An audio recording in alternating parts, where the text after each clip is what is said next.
Mukhang kakasuhan nga itong si Montulfo. Ay, ewan ko ba dito? Anyari sa sa Pilipinas. Natawa lang talaga ako. Itong si Kibuloy, produkto daw po guys ng pagkakastahan. Anyway, ito yung post. Ito kasi guys yung post ni ni Montulfo. Sabi niya, I had a secret meeting last night with a woman who was once of a Pastor Kibuloy's former followers. So, mayroon daw pong isang babae na dati pong miyembro, tagasunod, followers nga po ni Pastor Apollo Kibuloy na kinausap niya nung isang araw. I think 2 days ago, siguro nung Biyernes to or nung Sabado. Kasi 2 days ago, anong petsa ngayon? Siguro nung Lunes, basta yan. This week din, na-interview niya ni Kibuloy. So ngayon, ano yung meron? Itong babae na daw po ito guys, tumakas. Tumakas ang babae sa Kingdom of Jesus Christ compound, Davao City. So tumakas daw po ito guys, itong babae. So marami siyang ibinunyag na sekreto tungkol sa controversial na self-proclaimed appointed son of God. So itong babaeng to, na tumakas, na followers ni Kibuloy, in-interview niya at madami daw po siyang nalaman na mga naibunyag na sekreto ng pamilya ni Kibuloy, nitong appointed son of God. Ano yung mga sekreto? Isa sa mga sekreto ng fugitive leader ay ang kanyang mga magulang ay magpinsang buo. Yan nga guys. Diyan ako natatawa. Kasi meaning to say, pag magpinsang buo, yung nanay at tatay mo, bali ikaw, produkto ka ng ng mex-mex. Diba? Alam mo yun guys, breeding. Diba? Produkto ka ng breeding. So alam nyo naman guys na mostly sa mga ganyang cases, kapag produkto ka ng mix-mix, ng breeding,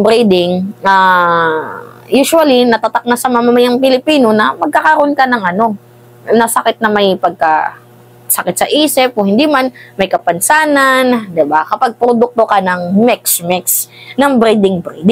So, ngayon nga po, guys, pagdidiinan ni Kibuloy, ay ni Ramon Tulfo, ilan daw sa kanyang kapatid ay may kapansanan sa pag-iisip. Nako, Montulfo, ano ba tong mga nireveal mo? Ilan din sa mga pamangkin ni Kibuloy ay mayroon ding tililing. Gaya ng kanilang mga magulang. So, ayon ito sa babae. So, hindi ito galing kay Montulfo. Bali, itong kanyang sinasabi ay galing daw po sa isang babaeng na-interview niya dito sa Kingdom of Jesus Christ na followers ni Kibuloy na tumakas.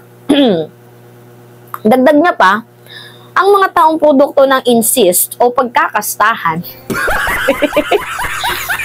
ng magkakapatid, mag-ama, magpinsang buo, o magtsuhin, ay nagkakaroon ng diferensya sa pag-iisip o kaya physical deformalities ata to. Anyway, deformities.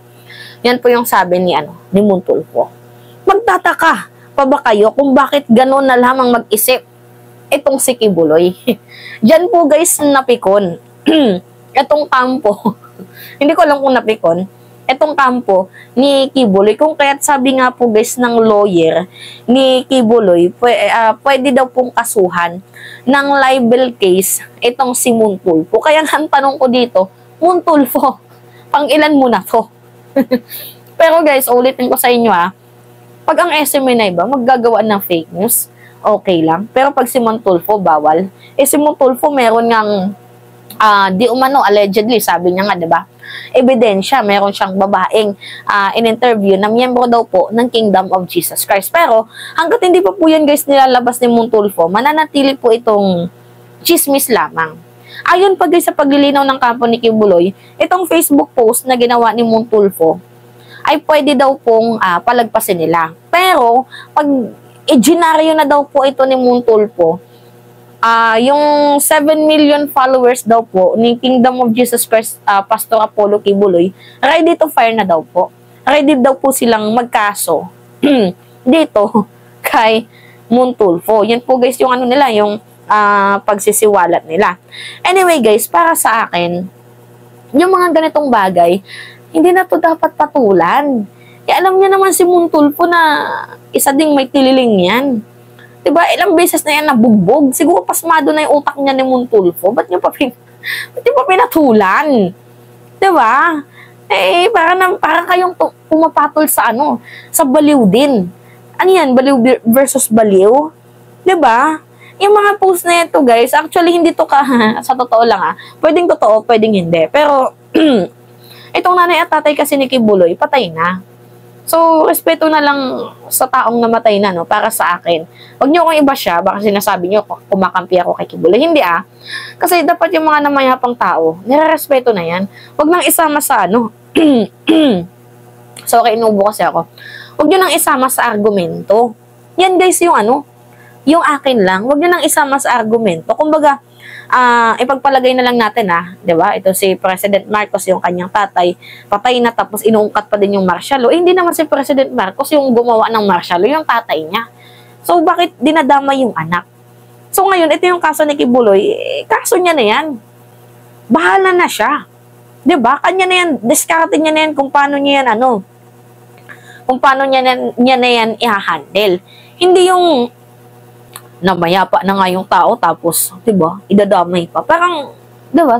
So much unfair naman sa sa kampo ni Kibuloy. Pero anyway, itong si Montulfo kasi, meron din naman siyang pinaglalaban na according po sa kanya na meron siyang ebidensya kasi kagaya nga ng paglalathala niya, meron daw po siyang miyembro ng Kingdom of Jesus Christ ni Pastor Apollo Kibuloy na interview niya at nagsiwalat sa kanya ng mga sekreto ng appointed Son of God. Pero uulitin ko, ang freedom of expression ng free speech may limitation yan. Hindi pwedeng lahat 'di ba? Lahat na lang walang preno yung bibig mo kagaya kay kay Pantaleon Alvarez. Hindi pwede yung ganun, di porket may freedom of expression tayo. Dire-diretso ka na lang magsalita, hindi ka na nagbabasa ng batas, so mga ganun. Pero anyway, kung totoo man po ito, bahala na, kayo na yung magkaso. Diba? Yan lang guys yung akin. Natatawa lang ako dito kasi kakasuhan daw nila itong si Montulfo kasi nga daw po pinalabas ni Montulfo na itong si Kibuloy produkto daw po ng pagkakastahan. Alam niyo, natatawa na lang ako natatawa na lang ako. Produkto ng pagkakastahan.